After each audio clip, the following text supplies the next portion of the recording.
Welcome to yo-yo TV. Bandi Sanjay గారు Karimnagar parliamentary పరిధి నుండి 2 లక్షల పైచిలుకు మెజారిటీతో ఘన విజయం సాధించారు.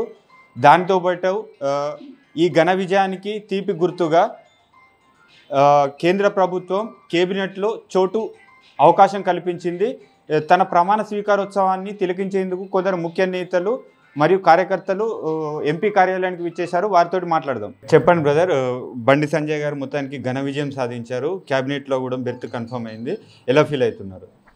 ఒక ఉద్యమకారుడు ఏదైతే విద్యార్థి దశ నుంచి కూడా జాతీయ భావాన్ని అవలంబించుకొని జాతీయ భావంతో ఒక విద్యార్థి పరిషత్ అఖిల భారత విద్యార్థి పరిషత్ విద్యార్థి నాయకునిగా విద్యార్థుల సమస్యలపైన జాతీయ భావాలు కల్పించుకొని పోరాటం చేసినటువంటి నాయకుడు. విద్యార్థి దశ నుండి అనేక విధాలుగా భారతీయ జనతా పార్టీ కమలపు జెండాను చేతపట్టి అనేక విధాలుగా అనేక సార్లు ప్రజలకు మద్దతుగా ప్రజా పోరాటం చేస్తూ ఏదైతే అవినీతిమయమైనటువంటి ప్రభుత్వాలకు వ్యతిరేకంగా పోరాటం చేస్తూ అనేక సార్లు కూడా జైలుకి వెళ్ళినటువంటి నాయకుడు మా బండి సంజయ్ అన్న. తను కరీంనగర్ పార్లమెంటు పరిధిలో మొదటిసారి గెలిచి రాష్ట్ర అధ్యక్షునిగా ఈ రాష్ట్రంలో ఉన్నటువంటి టీఆర్ఎస్ ప్రభుత్వం యొక్క అవినీతిని ప్రజలకు తెలియజేస్తూ ప్రజల్లో ఏదైతే ప్రభుత్వానికి వ్యతిరేకత భావాన్ని తీసుకొచ్చి ప్రభుత్వం చేస్తున్నటువంటి అవినీతిని ప్రజలకు తెలియజేస్తూ భారతీయ జనతా పార్టీ వైపు ప్రజలను చూపడంలో మొదటిగా ఉన్నటువంటి వ్యక్తి. అదేవిధంగా ఈరోజు రెండో పర్యాయం కూడా అత్యధిక మెజారిటీతో కరీంనగర్ పార్లమెంటులోనే ఎన్నిసార్లు జరిగిన పార్లమెంటు ఎన్నికల్లో అత్యధిక మెజార్టీతో గెలిచిన మొదటి వ్యక్తి మా బండి సంజయ్ అన్న. గతంలో తెలంగాణ ఉద్యమం సమయంలో కూడా కేసీఆర్కి రానంత భారీ మెజారిటీ వచ్చింది. అసలు మీరు ఊహించారా ఇంత మెజారిటీ వస్తుందని? అదొక అంటే ఎన్నికల సమయంలో కొన్ని పార్టీలు ప్రలోభాలకు గురి చేసిన చూశాము. వేరే పార్టీలు ఏదైతే వాళ్ళను ప్రజలను మభ్యపెట్టి ఏదో రకంగా అధ్యయాలని చూసినా ఏదైతే జాతీయవాదంగా మా ప్రధాని నరేంద్ర మోడీ గారి యొక్క చరిష్మా, అదేవిధంగా మా బండి సంజయ్ అన్న గారు చేసినటువంటి ఈ పాదయాత్రలు కానీ ప్రజల్లోకి తీసుకెళ్ళినటువంటి కానీ అభివృద్ధిని పార్లమెంటు నుంచి ఏదైతే కేంద్రం నుంచి తీసుకొచ్చిన నిధులు కానీ ఇవన్నీ కూడా ప్రజల్లోకి పోయినాయి.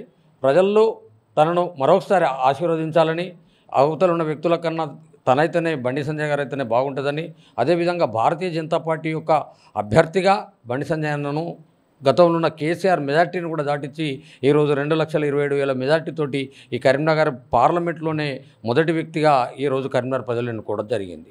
దీనికి సహకరించినటువంటి కార్యకర్తలు అనేక నష్టాలను ఓర్చుకుంటూ కష్టపడి ఈరోజు భారతీయ జనతా పార్టీకి ఓటేయాలనే దిశగా బండి సంజయ్ అన్నను గెలిపియాలనే దిశగా ఏదైతే పట్టుదలతో పనిచేసినారో దాన్ని గుర్తించి మా నాయకుని యొక్క పనితనాన్ని గురించి కార్యకర్తల యొక్క పనితనాన్ని గురించి ఈరోజు జాతీయ పార్టీ కానీ రాష్ట్ర నాయకత్వం కానీ ఈరోజు కేంద్ర మంత్రి పదవి ఇవ్వడం కార్యకర్తలకు నాయకులందరికీ కూడా సంతోషకరమైన విషయం.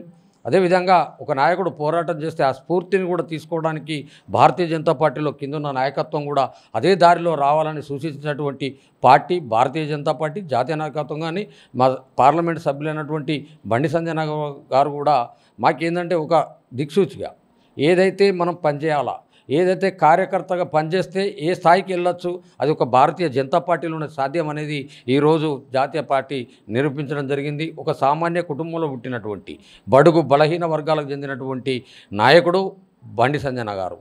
ఎటువంటి వెనుక రాజకీయ బ్యాక్గ్రౌండ్ లేకున్నా తన యొక్క తండ్రి గారు ఒక ఉపాధ్యాయుగా ఉండి అనేకమైనటువంటి కష్టాలను ఎదుర్కొంటూ ఈ స్థాయికి రావడం మా కరీంనగర్ పార్లమెంటు పరిధిలో ఉన్నటువంటి మా కార్యకర్తలకు ఎంతో గర్వకారమైన విషయం.